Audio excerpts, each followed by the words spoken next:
Welcome back to In Focus, California. I'm Renee Ng. Today we're looking at the women who braved the front lines of dangerous fires across the Southland and the efforts to get more females to join the ranks. I'm not really sure what career I want to do, but this is making me want to do firefighting a lot. For Heather Johnson, whose father was a firefighter, signing up for the camp was a no-brainer. I hope to become stronger and hopefully turn this into a career. That's exactly what LA City Councilwoman Nuri Martinez hoped for 3 years ago when she partnered with the LA Fire Department to increase the number of female firefighters. Well, 4 years ago when I got elected, I happened to be the only woman on the city council at the time. And so in trying to figure out how do you incentivize or become a role model for young women to look at careers that are traditionally male and male-dominating fields, I started to look at the different departments within the city of Los Angeles, not only as an elected official, but also trying to figure out how can we model for girls and get them to think early in their careers into fields like the fire department. And so we began to look at the numbers, and we could do so much better in terms of gender equity within the department. Martinez says that means examining the diversity of the department and focusing on how it could reflect the city of Los Angeles. And in Los Angeles, 52% of the population is made up of women. So to me, it's really important to just expose women, young women, to different career options. And part of that is partnering with the fire department, women within LAFD, to figure out what we can do to create the pipeline to expose young women into this career and then give them the tools to be able to be successful. An idea sparked between Martinez and her good friend, retired LA Fire Department Battalion Chief Alicia Welch. We do a girls' fire camp dedicated to only women in high school.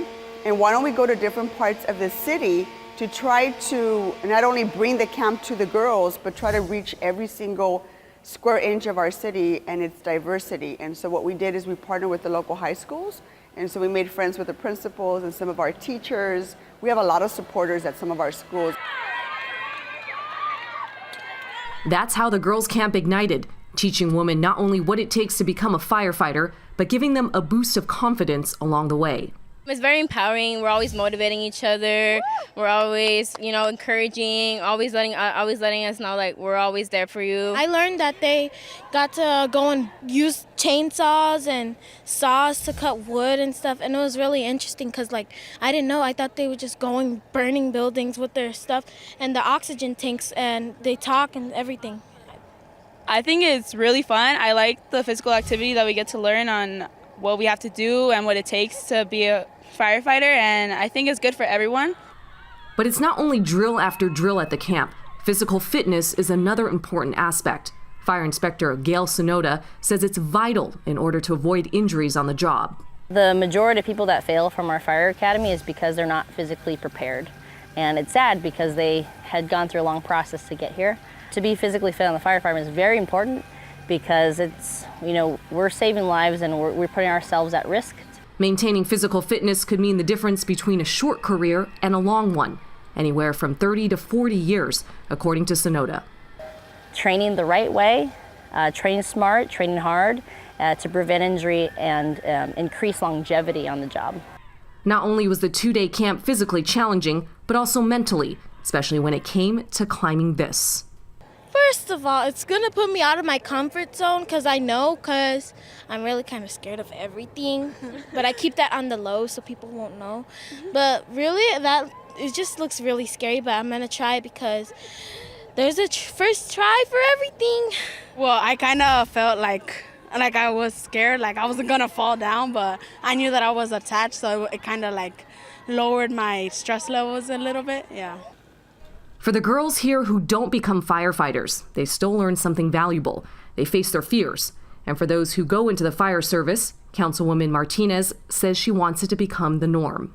And if we want to build a society where everyone's equal and when we're modeling for young girls that they can do anything they want to do, and they can lead, and they can oftentimes run for office and be successful, it's the same thing. The same thing applies to a career in the fire department. Is if this is what you want to do, this is an example of where you can come in and get sort of the hands-on experience, but you can also volunteer in any of our fire stations You can reach out to any of our firefighter women.